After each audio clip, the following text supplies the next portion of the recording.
Luxury used to mean something. It wasn't about those fancy logos or influencers wearing the product. It was a story that began from an item's elegant craftsmanship to its heritage. A story which continues to the next generation because the item's exquisite meant you could pass down and not resell after one season because the stitching fell apart. But today, most luxury brands are not selling quality anymore. They are selling fantasy, and not the good kind too. And because of that, something shocking is happening. The people who used to keep these brands alive, the ultra-wealthy, the collectors, the high-net-worth clients, are quietly walking away. Not because they are broke, but because the brands have changed. And these 9 major luxury brands are on track to lose cultural relevance, resale value, and eventually market dominance because they have changed. Some are suffering from scandals, others are victims of oversaturation, and a few, they have simply gotten lazy. But do not worry, this story is not all doom. Because at the end, we will show you the 2 brands that are not only surviving this luxury collapse, but dominating it. These are the brands the wealthy are running towards, not away from. And we are not just going to tell you which brands, we are going to give you the exact bag models to buy, the specific resale data, the financial performance signals, and the investment strategy that will maximize your long-term value. So let's begin. Number 9. Furla. Furla used to represent something special in the accessible luxury space. They had this genuineness that just made buyers go, wow. But then for many, it is expected. They are an Italian brand after all. So that beautiful leather and designs that whispered elegance without screaming logos was just expected. And for decades, Furla met people's expectations. Their bags kept their substantial quality and they made you feel sophisticated. But then they messed up, badly. They've been losing money over the years, and in August 2024, things went from worst to the worst. Furla needed to pay their debts, and we aren't talking about millions. We are talking about hundreds of millions. Precisely, 154 million euros in crushing debt that threatened to sink the entire company. The Furlanetto family, who own Furla, were like, no, we won't let this business go under. So they rallied round and managed to get 25 million euros of emergency funding just to keep operations alive. But what they were doing was like keeping a dead person under life support. Let us explain. So the business is losing money. They were the prime example of Italian genuineness. So what changed? Did you know that Furla customers started noticing something with the products they bought? Over time, that product genuineness wasn't there, and products just got destroyed like paper through the shredder. It got so bad that customers were like, nope, we are done. And Furla was like, you have to buy them, please. Okay, the conversation didn't go like that, but you get the gist. No one was buying Furla's bags, and they just went on a discount frenzy. It didn't work. It just scared customers off. Think about it. A bag known for quality unable to sell items? It's a major red flag. Furla lost their appeal, and even online, people are avoiding them like a plague. According to e-commerce analytics, Furla.com revenue declined approximately 18% over recent months. Things are already at their worst, but somehow, Furla managed to plunge even deeper into the abyss of the irrelevant. The resale market is even more brutal. Furla bags lose approximately 60% to 75% of their value immediately upon resale. A bag purchased for $400 will sell secondhand for $100 to $160 if you are lucky, and you might not get. The wealthy noticed this, and they left. So, what's our verdict?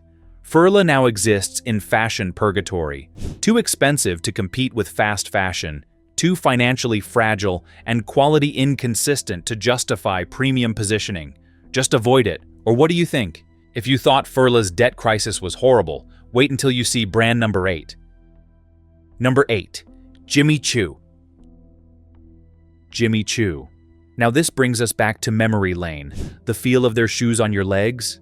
Simply divine. The 2000s were marked by these shoes, and they were all the rave. Celebrities wanted to wear them. The problem was, because of celebrities, the uber-rich began to think they were chasing trends, and they hate looking like they are chasing trends. When every reality star on television wore Jimmy Choo, when every influencer owned the same glitter pump, when department stores stacked the brand like fast fashion, the wealthy quietly exited the room. To them, Jimmy Choo stopped feeling like luxury and started feeling like prom shoes, birthday night heels, and influencer starter kits. So Jimmy Choo is owned by Capri Holdings, which also owns Michael Kors and Versace, and Capri is struggling badly. In fiscal 2025, Capri Holdings has been messy. They've been drowning when the likes of Amina Muaddi dominated nightlife with her sculptural heels. Aquazzura captured understated elegance, and Valentino rock studs became modern classics. Jimmy Choo could not compete. Their designs stayed safe while the market evolved around them. Let's talk about resale.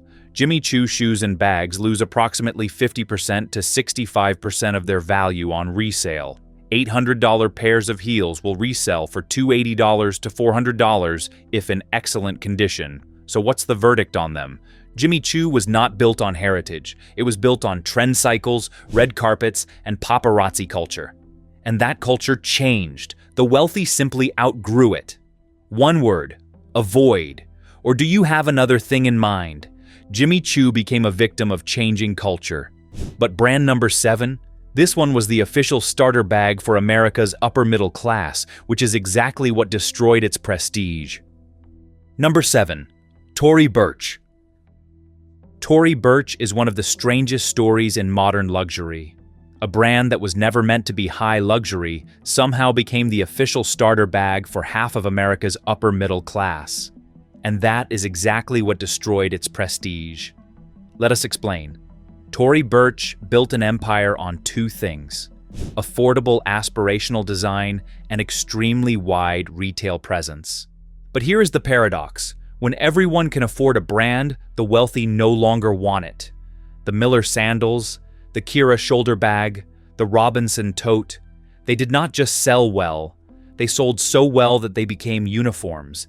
And the rich hate uniforms. Luxury to the rich is a secret language, and to them, Tory Burch became like street slang. Common, not special, and easily gets out of fashion. By 2018, even entry-level luxury shoppers considered Tory Burch basic. And once that label attaches, it is impossible to shake off. After losing that badge of uniqueness, Tory Burch resale value is catastrophic. The brand loses approximately 70% to 80% of its value immediately. A $400 bag will resell for $80 to $120. That is not a luxury brand. That is a fast fashion price pattern. Don't get us wrong. The business is financially successful and well run, but not luxury in the eyes of serious collectors, and absolutely not a long-term value investment. Avoid, unless you don't mind being basic. Tory Burch became too accessible, but brand number 6? This one had the coolest minimalist aesthetic, and then fast fashion copied everything and destroyed the exclusivity overnight. Number 6. All Saints.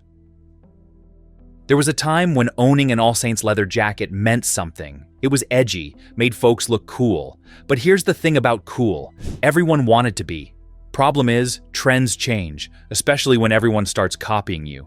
Once Zara and Mango replicated the aesthetic, the exclusivity died instantly. The moody black leather, the distressed details, the industrial zippers, all of it became available at $150 instead of $600. But All Saints kinda made it easy for them too. Their leather jackets used to last 15 years. Suddenly, it began to last for way less period of time. On February 1st, 2025, All Saints reported something remarkable. Their revenue of $441.3 million, down 4% year over year, improved by 1% to a record £69.5 million. Profit before tax soared 55% to £28.2 million. Revenue down, profit way up. All Saints stopped chasing volume through discounts and instead focused on high-margin, full-price sales. But there is a problem. That 4% revenue decline suggests customers are walking away. All Saints bet that fewer customers paying full price would generate more profit than many customers buying on sale. How long can this last? Because now, the people who used to buy All Saints now buy the Ro or Loro Piana. The ultra-wealthy want genuine quiet luxury, not minimalism that Zara replicates for $89. That said, let's talk about resale. All Saints bags and leather goods lose approximately 60% to 70% of their value on resale. A $500 leather bag will resell for $150 to $200. Verdict? All Saints did not collapse. It just got outgrown. The rich moved on to brands that deliver real craftsmanship, not just aesthetic. Avoid it. But if you don't mind looking like the next person you see, proceed. All Saints is executing a smart business pivot, but it is not a luxury investment. But brand number 5? This one accidentally created its own downfall by turning a trend into an identity. Number 5.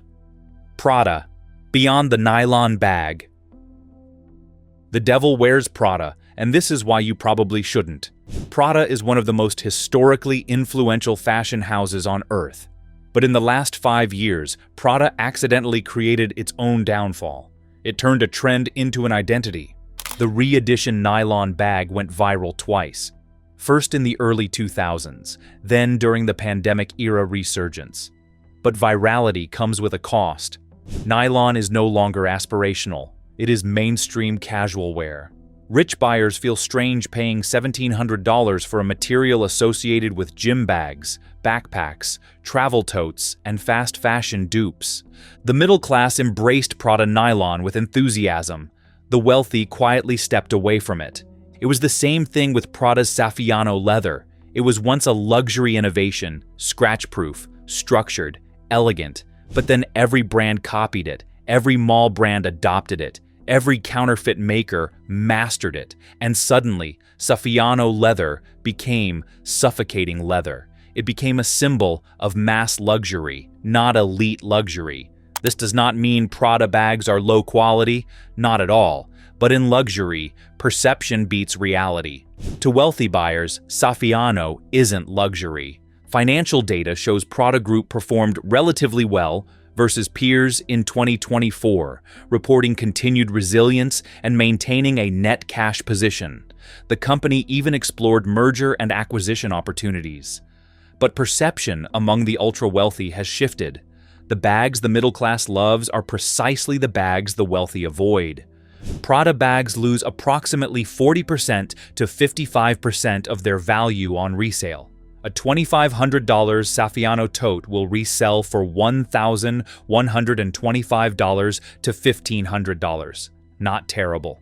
Now, our verdict. Prada is creatively thriving, but the bag division has a loyalty dip among the wealthy. The nylon and Saffiano oversaturation created a perception problem that will take years to fix. Proceed with extreme caution. Prada's materials became too democratic. But brand number 4 faces a different crisis. A logo so iconic it became the very thing pushing the wealthy away because visibility is no longer what rich people want. Number 4. Saint Laurent, resell. Saint Laurent is respected but not desired. They wear the clothes, buy the boots, and adore the blazers. But no one wants the bags because of, guess what? Their logo.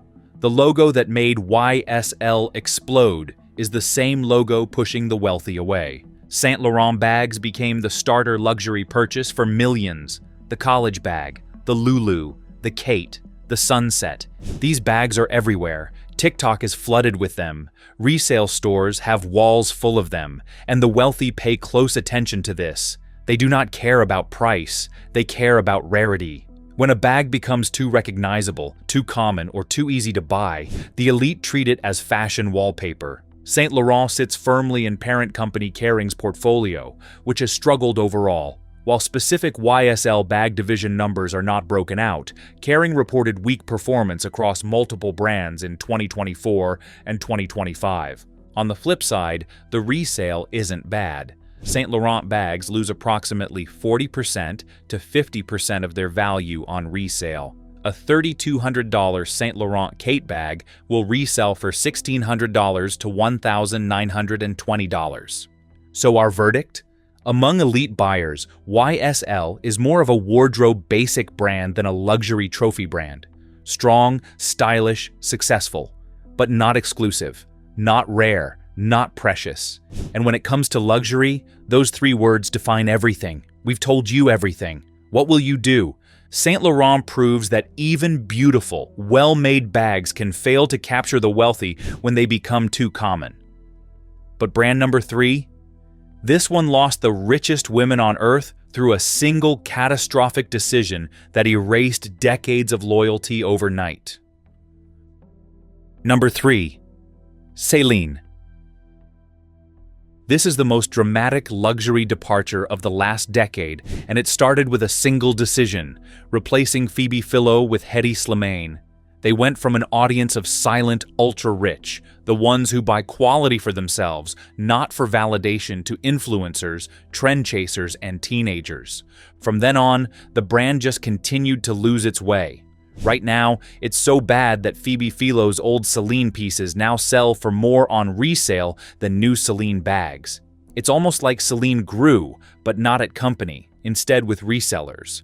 The luggage and belt bag have cult-level staying power. Philo-era bags gained an entirely new economic life. Auction houses feature them. Japanese collectors hoard them. Wealthy women treat them as trophies. Resale prices increase annually. A Philo-era Celine classic box bag that retailed for $2,500 in 2015 now sells for $3,500 to $4,500 on the secondary market. That is a massive 40% to 80% appreciation. Meanwhile, new Celine bags by Slimane lose approximately 35% to 45% of their value immediately upon resale. The brand has a lot of work to do. The wealthy left not because the brand became bad, but because the brand stopped speaking their language. And when a brand alienates its most valuable customers, the damage may be permanent. So, avoid new Celine. Buy old Celine if you can find it. Celine destroyed its relationship with the ultra-wealthy through creative mismanagement. But brand number 2? This collapse is happening to the one brand people assume is immune to failure. The brand proves that even perfecting quiet luxury cannot save you when your aesthetic gets copied by every fast fashion brand on earth. Number 2. Bottega Veneta. This will confuse people. Bottega Veneta at number 2 on the avoid list? Also, it is one of the 2 brands worth buying? Yes, and here is why this is complicated. Bottega Veneta is simultaneously one of the smartest luxury investments and one of the riskiest, depending on which bags you buy and when you bought them. When Daniel Lee took over in 2018, everything changed. The cassette, the pouch, Jody, the Intrecciato Renaissance, the square toe revolution. These designs were so strong they redefined modern luxury. But success creates a double-edged blade because a minimal brand became a megatrend and it caused an identity clash.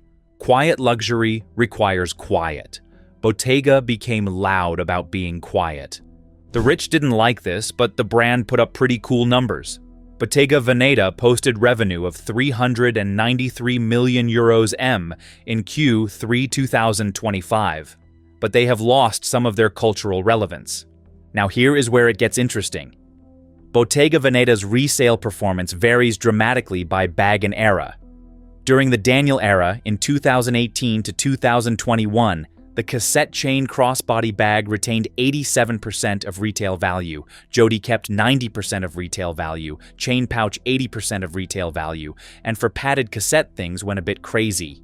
These bags sold above retail value. During the Mathieu Blazy era in 2021 to present, Andiamo has strong resale, averaging 75% to 85% retention. Calamero is too new for reliable data, but early signs are positive but sardine. It has this cult following and holds 80% plus value, but you should avoid Bottega bags that have overexposed colors, oversized styles, and trend-forward pieces that aged badly.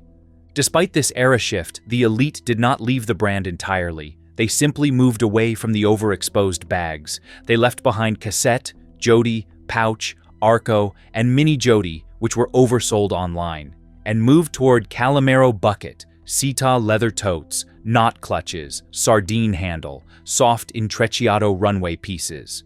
The rich did not want the bottega everyone has. They wanted the bottega nobody knows how to talk about. As we said before, Bottega Veneta is complicated. Avoid the overexposed Daniel Lee icons unless buying second-hand at deep discounts. But certain Bottega bags, especially Blazy-era artisanal pieces and classic vintage styles, are worth buying. More details in the Worth It section below. Bottega proves that even doing everything right does not guarantee exclusivity when fast fashion replicates your aesthetic. But brand number 1 on the avoid list? Number 1. Burberry. Burberry should have been untouchable. A 160-year-old fashion house, iconic trenches, classic British tailoring, but somehow it walked straight into a cultural identity crisis that threatens its entire future. How does that happen? For years, Burberry tried to reinvent itself. Streetwear era, logo mania, Riccardo Tisci's edgy transformation, and now Daniel Lee's back to classics reboot. They lost touch with what made them the sweet berry of the fashion industry, and the rich left them, but it's more than losing the wealthy section of their customers. Burberry isn't doing so well financially right now. Their too many rebrands are hurting them. Once the symbol of British luxury, they are now the symbol of confusion. They couldn't even get their bag game right. The Lola bag, night bag, and pocket bag tried, but they didn't stand out. They didn't become true icons and reach the status of a Birkin, a saddle, a cassette, or even a Chanel 19. Without an anchor bag, a luxury brand cannot dominate. Even in the new season, Burberry loses 40% to 60% resale value immediately. A $2,500 Burberry bag will resell for $1,000 to $1,500. That is catastrophic for a brand positioning itself as luxury. So what should you do? Avoid completely until the brand stabilizes. Now that we have walked through the 9 brands you should steer clear of, it is time for the good news. There are luxury brands that are still worth your money, not because of logos, TikTok trends, or because celebrities wore them for 3 weeks straight in 2022, but because they have something much rarer today. Real craftsmanship, scarcity, and real long-term value.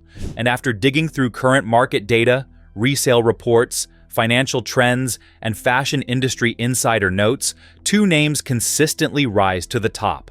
We've got 2 brands that still behave like true luxury houses. Let's get into them. Number 1. Hermes. You cannot have a serious conversation about luxury bags that hold value without arriving at Hermes. This is the brand that plays a totally different game from everyone else. Prada, Gucci, Dior, Saint Laurent. These are big global fashion houses. Hermes is an economic ecosystem. It is the only luxury brand where its bags are harder to acquire than some cars.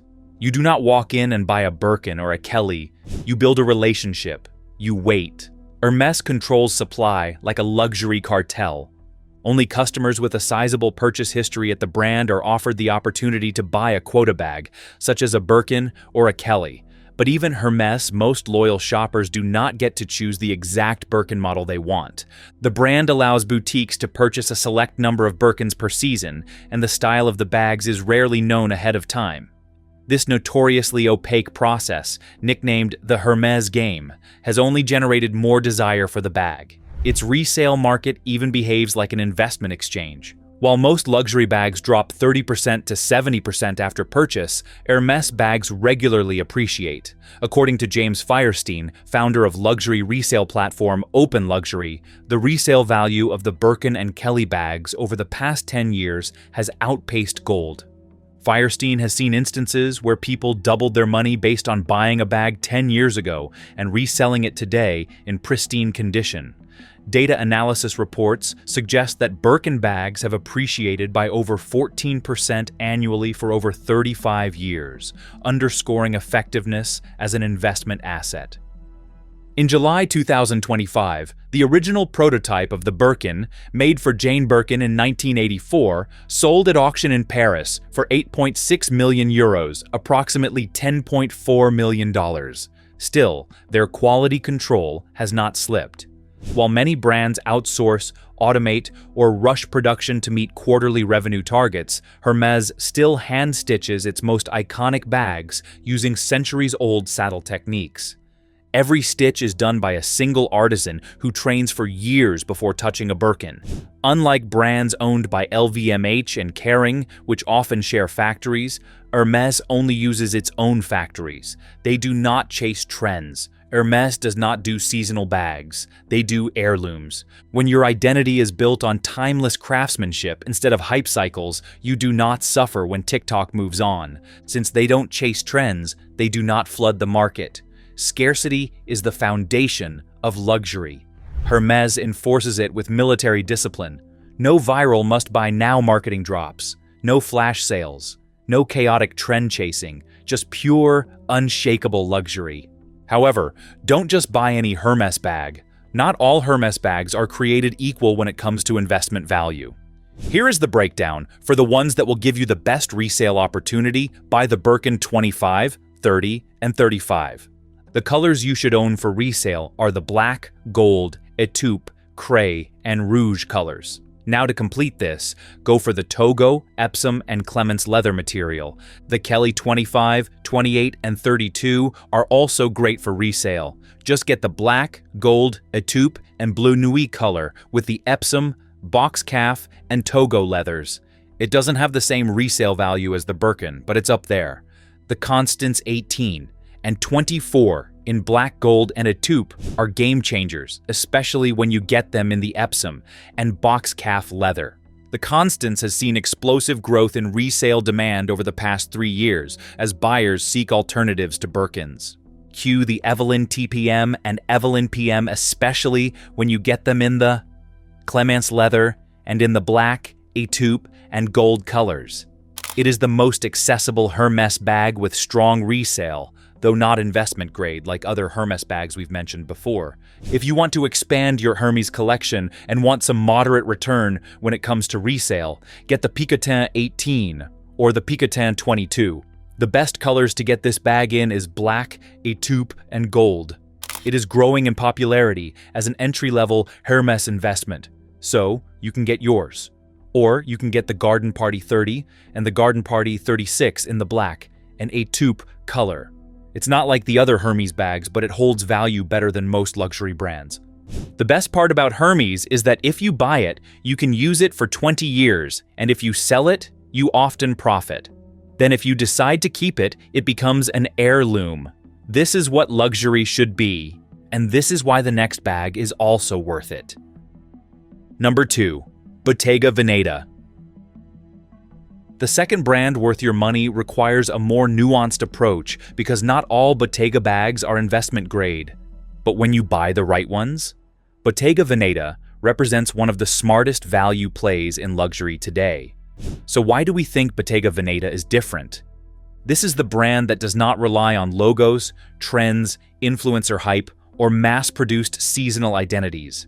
Bottega has built something stronger. It is a signature aesthetic that cannot be faked properly. Their woven intrecciato leather is not just a design, it is a technique. It requires skill, labor, and precise craftsmanship. It is not something you can outsource cheaply. Fast fashion brands try to replicate it with stamped patterns or cheap weaving, but collectors can spot the difference immediately. This brand has shuffled creative directors like a pack of cards, but it has tried to maintain its core image. If you want to tap into that image properly, get a Jodi in black or fondente colors. It doesn't matter if you get one in small or medium. If you don't want to get the Jodi, get the Andiamo in small or medium. The best color that'll make this bag pop is the black, fondente, or butter color. Some buyers love the Calamero bucket, and if you see this bag in the black or fondente colors, you'll understand why. But if you don't want to stretch your budget, a chain cassette will also give you something in retail. It comes in black, fondente, and chalk color, but will advise you to proceed with caution. Many people love this bag, and you may feel it's less exclusive at some point. The sardine in smaller medium would look great on your butt. To maximize that look, get it in black or fondente. But if that's not your cup of tea, A mini Jody would also be sleek too. Why is Bottega worth it? When done right, they deliver the one thing most luxury brands have abandoned: craftsmanship over logos. They are not chasing volume. They are not abusing their brand name for sales. They are not drowning in declining demand reports. They are stable. They are consistent. They are growing slowly, the healthy way. This is the kind of brand you can actually feel safe putting money into, as long as you avoid the overexposed Daniel Lee icons and focus on Blazy-era artisanal pieces. If you want a full breakdown of resale values, brand trajectories, financial performance signals, and which specific bag models you should buy from Hermes and Bottega to maximize long-term value, you just got it. The luxury landscape is changing faster than most people realize. The brands that dominated for decades are hemorrhaging customers, credibility, and resale value. But if you know where to look, there are still brands worth your money. Brands that understand craftsmanship, brands that respect scarcity, brands that treat luxury as an investment, not just a purchase. This is the new era of luxury. Less hype, more sense. And if you are spending your hard-earned money, it should be on something that lasts. If you found this breakdown valuable, let me know in the comments which brand shocked you most. Are you still loyal to any of the avoid brands, or have you already made the switch to investment-grade luxury? Drop your thoughts below. Hit that like button. Subscribe so you never miss our next deep dive into the hidden dynamics of wealth, status, and the brands desperately trying to capture both. Because in luxury, nothing is permanent. Not success, not status, and definitely not survival.